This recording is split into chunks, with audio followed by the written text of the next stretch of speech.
So today we have moms first, and then creatives from different walks of life.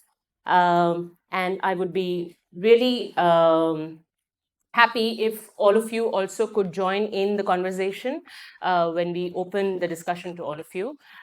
Because we are here because we can talk about the context and then give you the context, and we could have a dialogue in some time.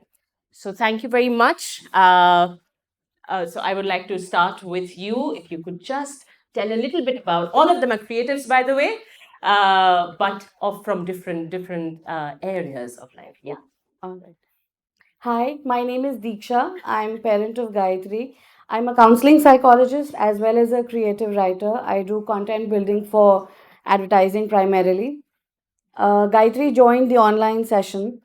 So I don't want to tell you about the personality she has, but we all children are beautiful and different. But I was in a way struggling with her expressing herself outside of the bedroom, and it was very comfortable between us. But I thought she's being put into a shell, pushed into a shell for no reason, and this just happened.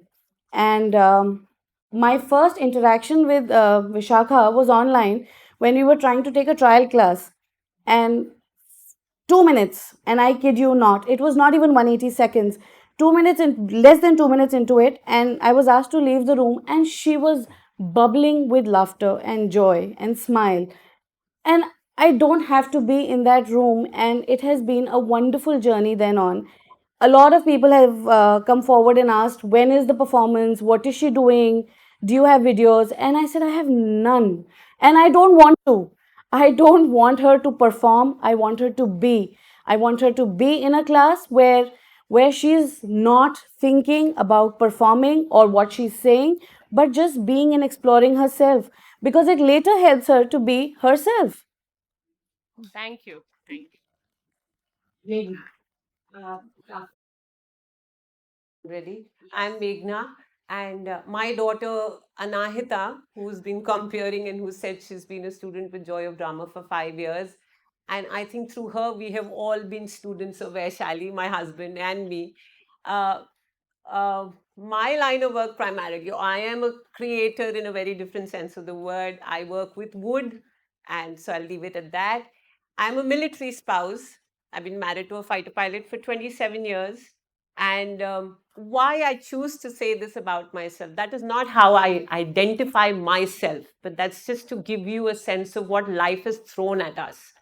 We've lived very structured, protected lives, also lives on the edge, because Anahita's father and my husband has had a very high risk profession. So life was pretty much a single parenting, thing.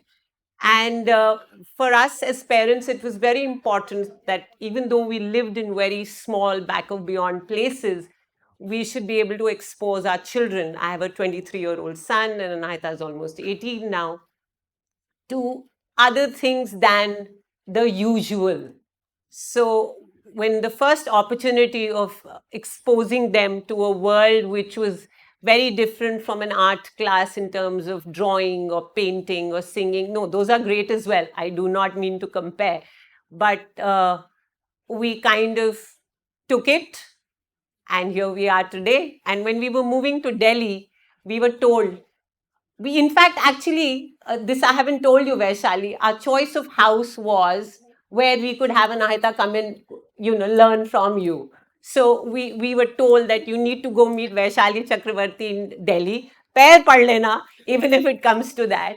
So having said that, I think I've said enough in one sentence that we didn't know how beautifully things were going to unfurl, and they continue to evolve in such a lovely way.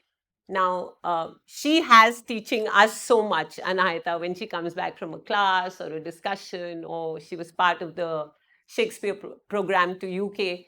And I think it has taught her a lot, but has also enriched our lives in many, many ways. Communication, for one. So, yeah, it's been lovely. Thank you, Meghna. Sonia. Hi, good afternoon, everybody. My name is Sonia Choksi. I work with performing artists and also with children in two different capacities. My daughter is 12-year-old. She is, I wouldn't say ex-student of Joy of Drama because it's just she doesn't live here right now, but she's a forever student.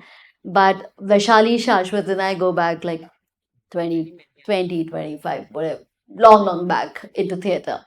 So when Vishali started Joy of Drama, it was not even a question that Anaya will be a part of it, and so I will be a part of it. But I think today's session, my introduction here is when I work with a lot of performing artists, and I work with a lot of them in enabling them to be democratic in their access. The one thing that I always experience in the performing artist is the lack of confidence. They're amazing on the stage, but backstage they struggle a lot. And the strength, while it is the performance, but it doesn't really translate into a whole lot of confidence and sense back and beyond. And that is one thing, like what Vishali you said, that it doesn't happen anywhere in any other program. It's true. It really is true. Working with so many performing artists who have had access of different kind of things, different exposures. But what gets lagged behind is the confidence that the person has in holding themselves as a human being. And I mean, knowing Vishali, also knowing her so back and beyond, even before she started back Joy of Drama, her vision was very clear.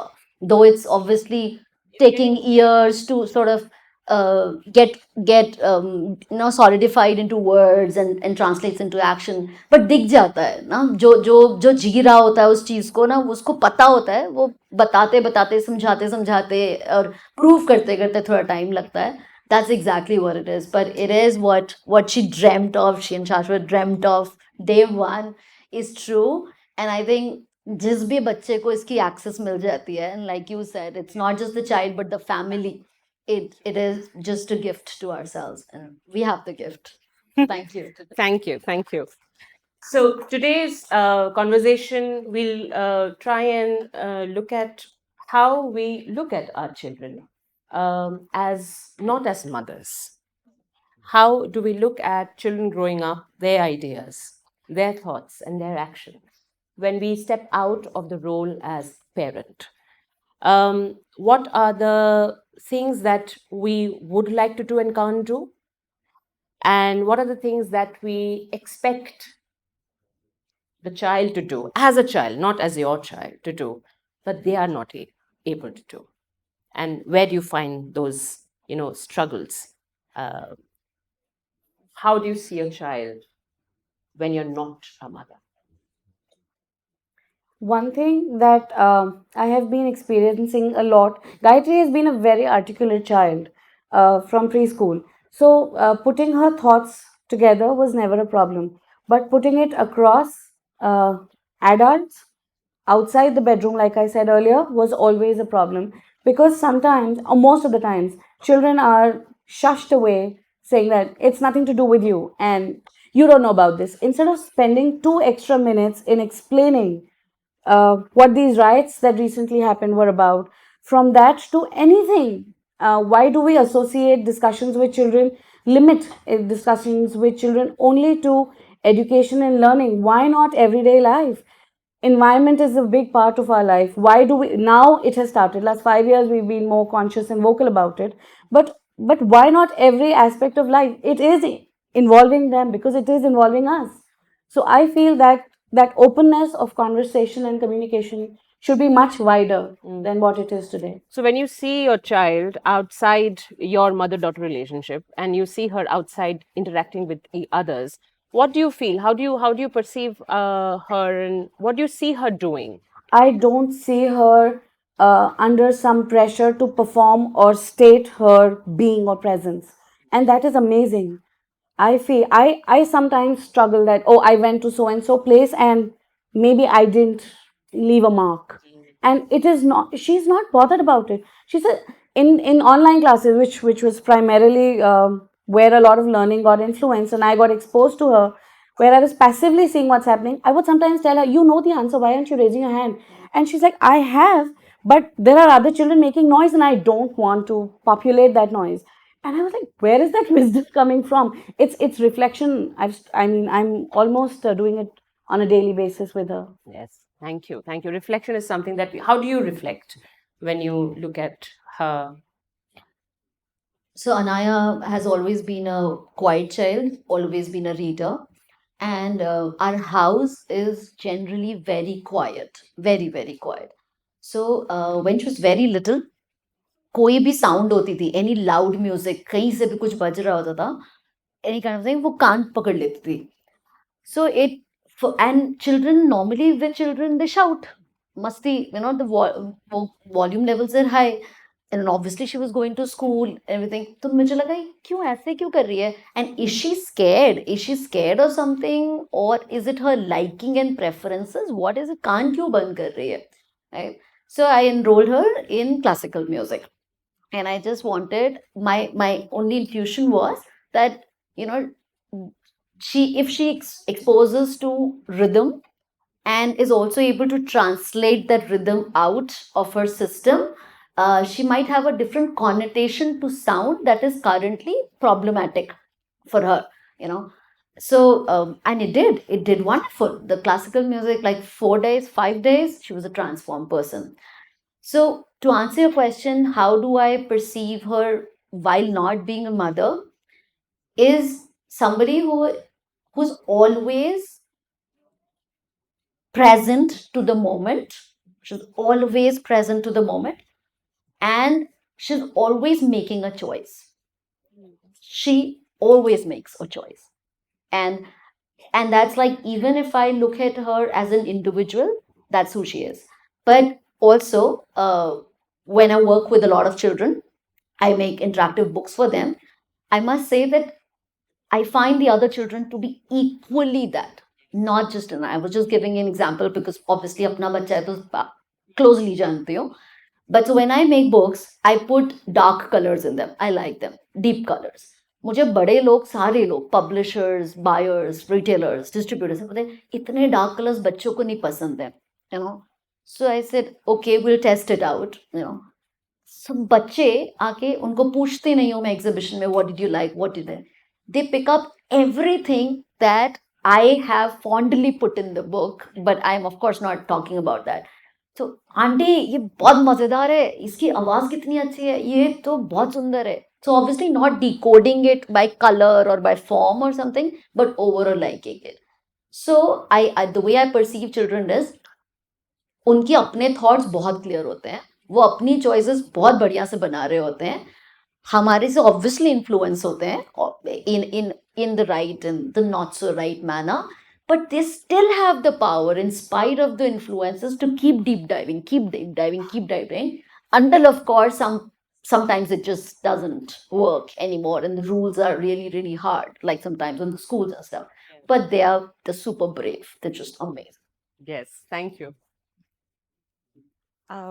So I think, I will confess, it's very, very difficult to view your children from not the eye of the mother. It's very difficult. And in that way, we also shrink their world. But what I have observed in children, and here I will not say just in my children, and also, so the advantage for us, for my family, has been we've moved very often. We've been adapting on the go. It's like, aaj ye hai, to kal wo nahi hai. Today this was my best friend. Now I will not see her for 5 years or 6 years. But what I saw in my children, and now what I observe in other children as well, is they will always step up. They will always show up, no matter what. It is the boundaries that we as parents set for them. It is the standards that we as parents set for them that shrinks their world. But just let a child be, and that child will always show up. Will always show up. This is so important, showing up. I think children, we always discuss this, that children love rules. They love and they love to create rules also for themselves.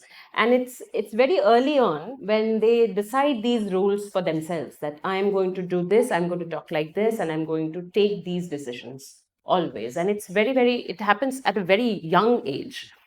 But then I mean, I have seen many children kind of loosening a little bit as they are growing up for the good also, where they accommodate other people, where they accommodate other ideas.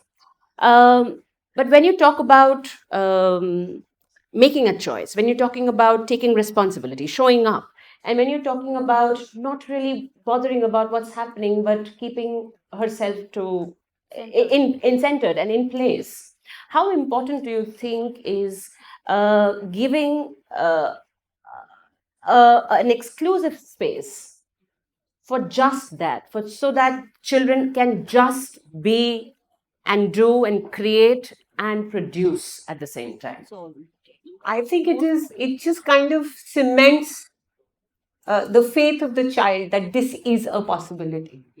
It's not something that we talk about on, now social media or in books.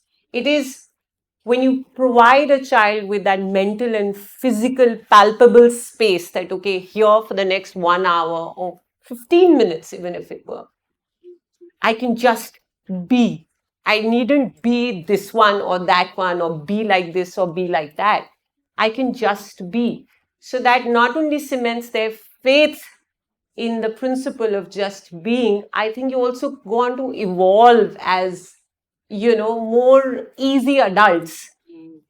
We are all a product of our circumstances. And of the choices we make. And the choices are not necessarily the right ones. I mean, it's where do you say what is right, what is wrong? It is all conditioning. It's because someone somewhere said something. So just a space or a formal definition of what you are doing. Yes.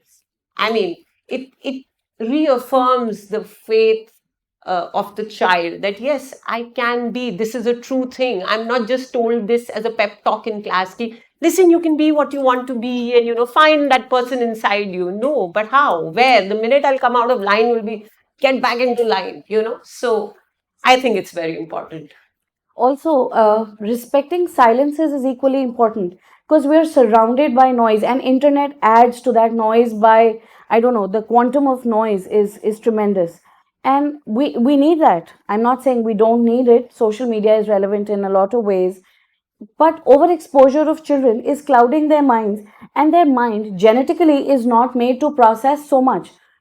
We've had infinite discussions about screen time with children, but it is also clouding, giving stimuli to their brain, and they cannot perform, and it leads to meltdowns and confusions, because at one point we're trying to give them a structure of being themselves, and at the other pushing them to entertain or cut away time or whatever, but that is giving them a load of stimuli that they are not ready for to process.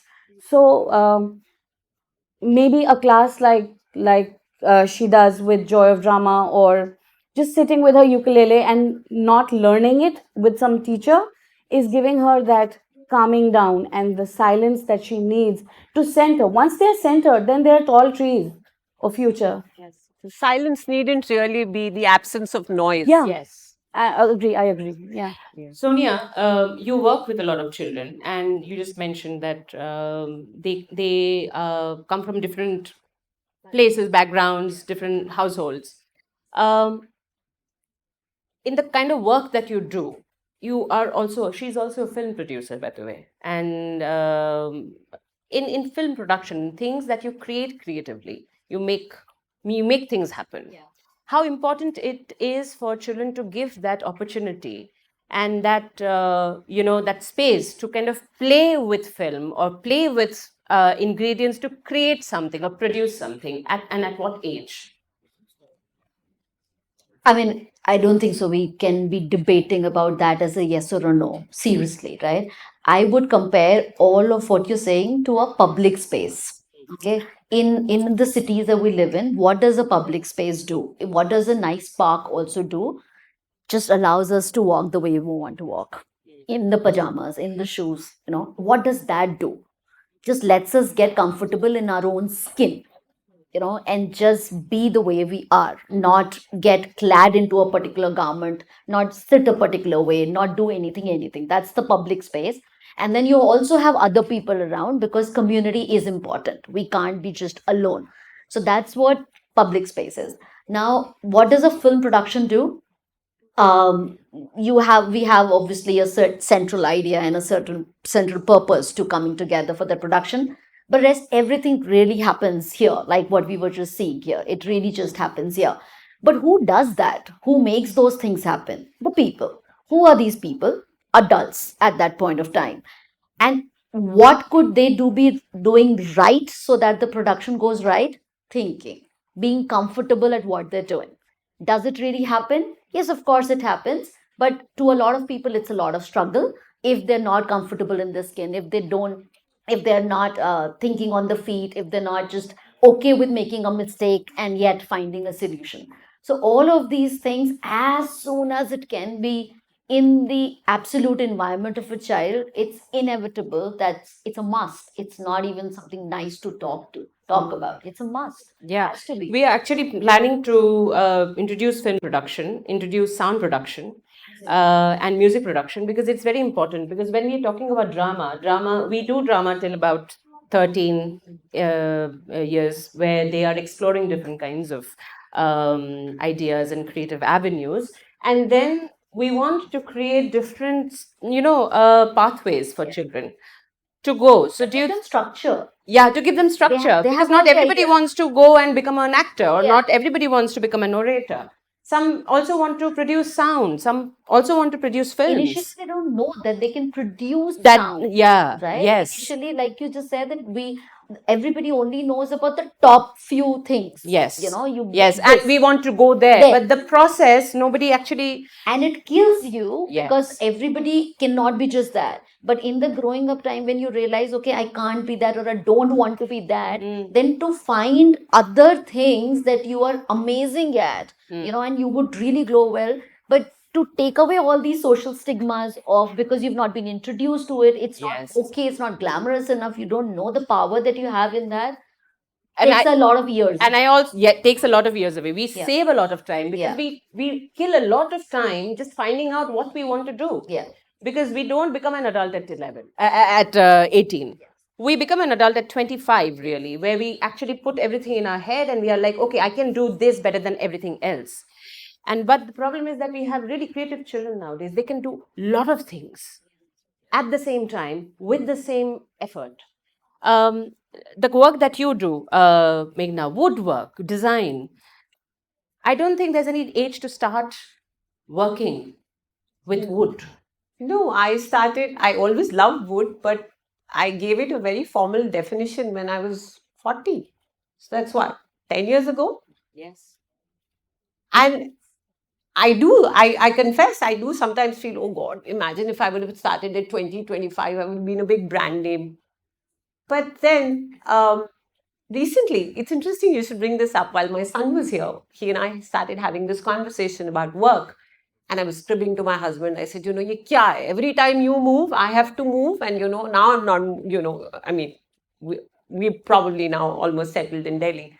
So my son sat me down and he said, Mama, why do you look at your work as subah 9:30 baje jana hai, and I have to get this done, that done, and this order has to go and this has to be produced. Why? Why do you look at it? Is that even your calling? The money at the end of the month. He says, as far as I've been observing, that has never been the case. So if you're in for the creativity, keep creating. No, that's where your joy is coming from. It's actually, and this is the unfortunate part, and this I think I have carried into my adult life as well. We often view our own joy and our own creativity through somebody else's eyes. And the children, I'm sorry, but I think this is where we need to teach the children to see it, as you said, for your daughter, that मेरे को नहीं answer करना है, there's too much noise, and I'm happy with that.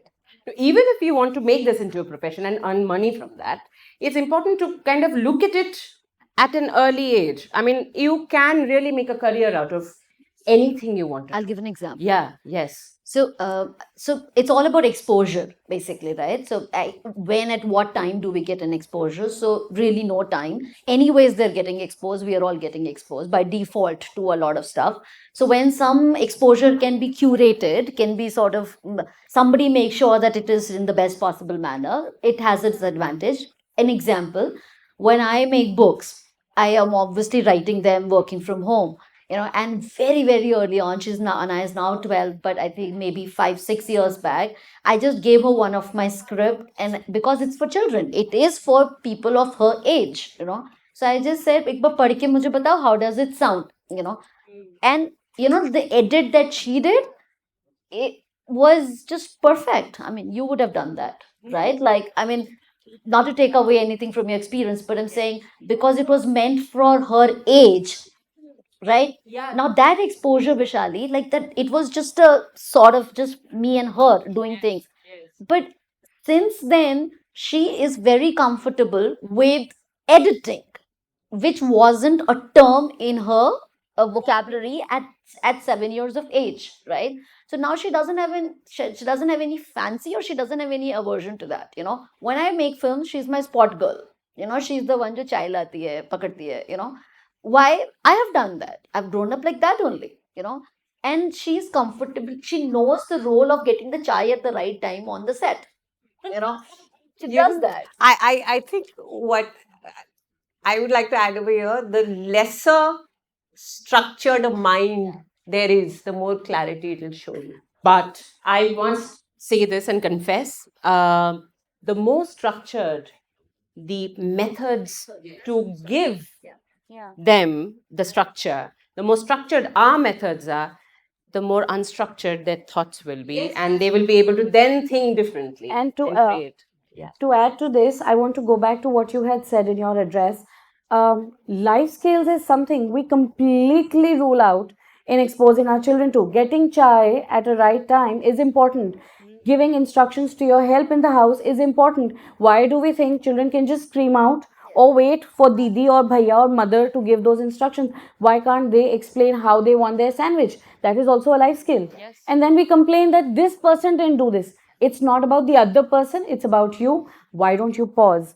Decide what you want in your sandwich, tell this. That's also a life skill. Yes. So that exposure is more important than, I mean, it is equally important to expose them to 10,000 classes that we put them for, but this is much more important. We have handicapped adults living their lives all through, and it becomes a part of their discord with their partner or wherever they are, all throughout. On that note, I would like to say that it's important, I think, to create a structure or a space where everything creative can happen. In fact, there are such public spaces. In fact, Bal Bhavan, I don't know how many of you are Delhites and who have lived and grown up in Delhi. Bal Bhavan used to be this, hub for children's activities. Nothing happens there anymore. So if there's anybody over here who has any access to the government, then please let's get that going. It's a beautiful space. It's such a big space, and nobody does anything about it. And it's very important to create such spaces. And if you have any thoughts on anything that we have spoken till now, if you would like to ask any question to any one of us, you could we have question for just time for just one question, perhaps, because Zola's father. My question is unrelated to what you guys discussed, right? But I just wanted to, and I've been hearing all of you speaking appropriate grammar, English, everything, right? And I was thinking of joy of drama. So it's like teaching them in Hindi. Will that add a flavor to it? Like Natak ki Khushi, I don't know what. About it. Natak ki Khushi, I don't know. Maybe you have more audience changes, right? I get all the concepts, yes. but at least for them to grow, because English में ही सीख जाएंगे, हिंदी नहीं आती. I have something I to add have here written too. a small piece about it, that Hindi भाषा का use सिर्फ सीमित रह गया है दादा दादी नाना नानी और अपने स्टाफ से बात करने के लिए. Unfortunately, बच्चों को यही exposure मिल रहा है. So that is something very important. So, I have a very personal experience to share, and I'm glad you brought this up. My son went abroad for his college education, and the campus he was studying at had children from 120 countries. So, his first visit home, and he tells me, Mama, it's so funny. We are the only country on earth. We do not want to speak in our own language in an international setting. So I said, okay. He said, if Germans are sitting together, they will only and only converse in German. He said, I have a couple of Sri Lankan classmates, they will only speak in their native tongue. He says, हम बस Indians हैं, हम अपनी English ही झाड़ने में लगे हुए. So I said, and he said, wait a minute, I have a bone to pick with you. He said, because बचपन से, अच्छा, speak in English, ये बोलो, no, we are going there, you must speak in English, all our prayers are in English, everything. And can you believe it? I think Nitika knows I dabble in writing a little bit in Hindi. I'm quite a disaster at it, but I refuse to let go. So yesterday I forwarded something to my son. And he's telling me too much Hindi. I said, excuse me, you're the one who kind of nudged me with all the guilt all these years कि आप लोग हिंदी क्यों नहीं हमें equally उस enthusiasm से सिखाते हो? So I totally agree with what you say, but somewhere I think English has become a more comfortable form of communication and a more dependable. I don't know. Not really. We keep going back. All of us here, Nitika, then we have Sukriti. All of us keep going back to Hindi. I mean, निकल ही जाता है. वो गुस्से में तो वैसे भी हिंदी हाँ, ही निकलती है. होता है. But this is a thank you for bringing this up, because again we always go create a curriculum with you, with all of you. So good idea. We could do a module just on Hindi Drama. Yeah, because they learn this way. Yes. They will never learn. Yeah. There is still a chance. I am very conversant and comfortable in writing and speaking in English, but my most basic thoughts are articulated best in Hindi because that's my mother tongue. So when you express, it has to be in the language you're most comfortable in. Yes. But the other thing over here I would like to say, and this is scientific, and you can vet it for me, is that when we are performing something in English or when we are practicing something in English, it's important that the child has that language constantly around her. Because what happens if suppose I'm doing Shakespeare or I'm doing any play in English and I put in Hindi or Bengali or whatever, suddenly the whole mind basically the language shift happens in the brain. And because of that, the children kind of get a little, they go in a daze a little bit, they come out of it, but that little shock happens. Similarly, when we are doing Hindi natak, we never speak in English. You'll never see that when we are practicing in Hindi or in Bengali, nobody is speaking in any other language but that language that we are doing it. So listening to the language is very important. The language in which you are performing. But we could actually have a Hindi module. In fact, we could have a Bangla module because we had a Bangla module and children really sang Bengali songs, all non-Bengali children sang Bengali songs, did Bengali dialogues, and we were also speaking in Bengali so that they could also comprehend in Bengali. So, but I would like to disagree. All Malayalis and Bengalis everywhere in the world will talk in their languages. There it didn't become regional, it became like a country. I want to add that I went to Delhi School of Economics and two Bengalis and one out of the. Yeah. For that, but yeah, it's difficult. Thank you so much. Thank you, Meghna, Deeksha, Sonia, for this lovely conversation. Thank you. Thank you, everybody.